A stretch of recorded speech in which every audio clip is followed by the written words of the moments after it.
प्रिय बच्चों, मातृभाषा क्लासेज में आप सभी का हार्दिक स्वागत है। आज हम लोग हिंदी में काव्यखंड में गोस्वामी तुलसीदास जी के जीवन, उनकी काव्यगत विशेषताएं और रचनाओं के बारे में अध्ययन करेंगे।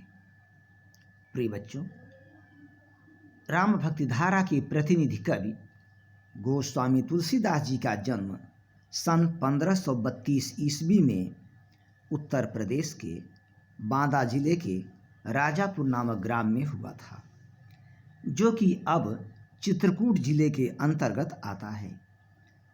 इनके जन्म के संबंध में विद्वानों में मतभेद है। कुछ विद्वान इनका जन्म एटा जिले के सोरो नामक स्थान को मानते हैं, किंतु अधिकतर विद्वान राजापुर को ही इनका जन्म स्थान मानते हैं। इनके जन्म के संबंध में निम्नलिखित दोहा प्रचलित है। 1554 विषे कालिंदी के तीर, श्रावण शुक्ला सप्तमी तुलसी धर्यो शरीर।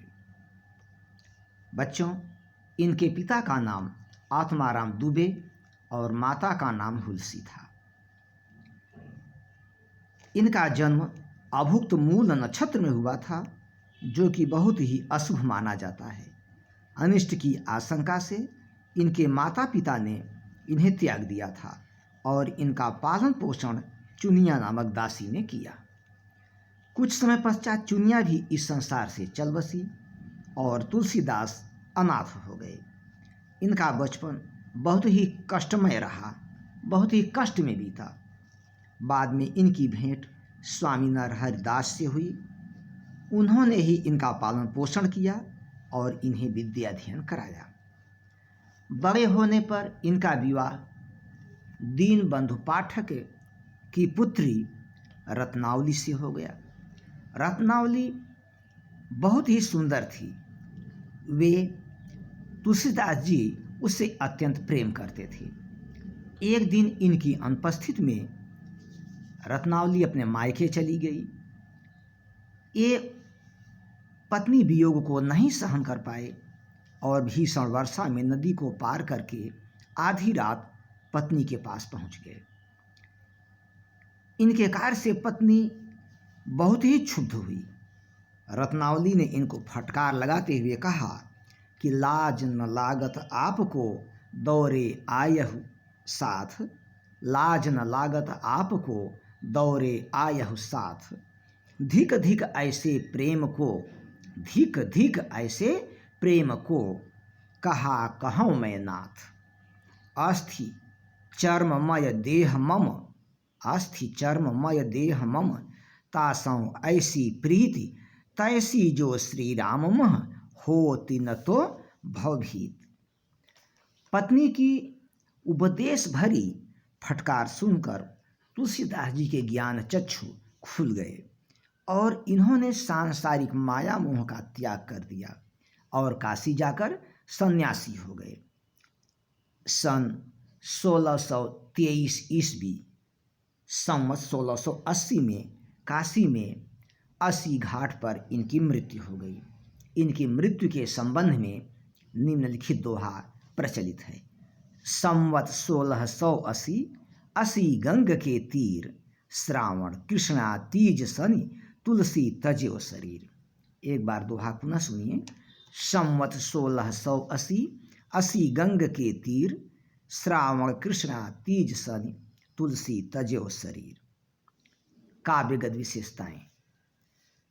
बच्चों, तुलसीदास जी की भक्ति दास्य भाव की भक्ति है। इनके काव्य में सर्वत्र लोक मंगल की भावना, लोक कल्याण की भावना दिखाई देती है। इन्होंने अपनी रचनाओं में अपने समय में प्रचलित दोहा, सोरठा, चौपाई, सवैया, कवित्व आदि छंदों का प्रयोग किया।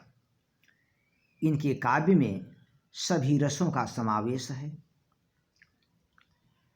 इन्होंने अपने काव्य में सभी अलंकारों का प्रयोग किया है, किंतु रूपक अलंकार का अत्यधिक प्रयोग किया है और इसी कारण इन्हें रूपकों का बादशाह कहा जाता है। रचनाएं। तुलसीदास जी की प्रमुख रचनाएं निम्नलिखित हैं।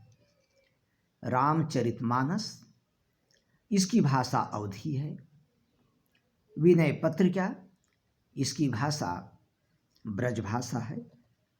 इसके अतिरिक्त कवितावली, दोहावली, रामलला नहछु, वैराग्य संदीपनी, जानकी मंगल, पार्वती मंगल, श्री कृष्ण गीतावली आदि रचनाएं हैं। साहित्य में स्थान। तुलसीदास जी हिंदी साहित्य के महान कवि हैं। उन्होंने अपनी लेखनी से मर्यादा पुरुषोत्तम राम के आदर्श को जनता के समक्ष प्रस्तुत करके निराश जनता के मन में आशा का संचार किया। हिंदी साहित्य में ही नहीं, विश्व साहित्य में तुलसीदास जी का स्थान अद्वितीय है। हरिऔध जी ने इनके संबंध में लिखा है, कविता करके तुलसी नल से, कविता करके तुलसी नल से, कविता लसी पा तुलसी की कला। प्रिय बच्चों, बोर्ड परीक्षा में आपको 3 अंक का जीवन परिचय और रचनाएं पूछा जाता है। परीक्षा की दृष्टि से गोस्वामी तुलसीदास जी का जीवन परिचय और इनकी रचनाएं बहुत ही महत्वपूर्ण हैं। इन्हें आप अपनी कॉपी में नोट कीजिएगा, याद कीजिएगा और बिना देखे बार बार लिखने का अभ्यास कीजिएगा। अधिकतर ऐसा होता है कि हमको याद सब कुछ रहता है, किंतु परीक्षा के समय हम भूल जाते हैं। इसका कारण यह है कि हम इसके पहले कभी लिखने का प्रयास नहीं करते। इसलिए आप लिखिएगा और पढ़िए, याद करिए, बार बार लिखिए।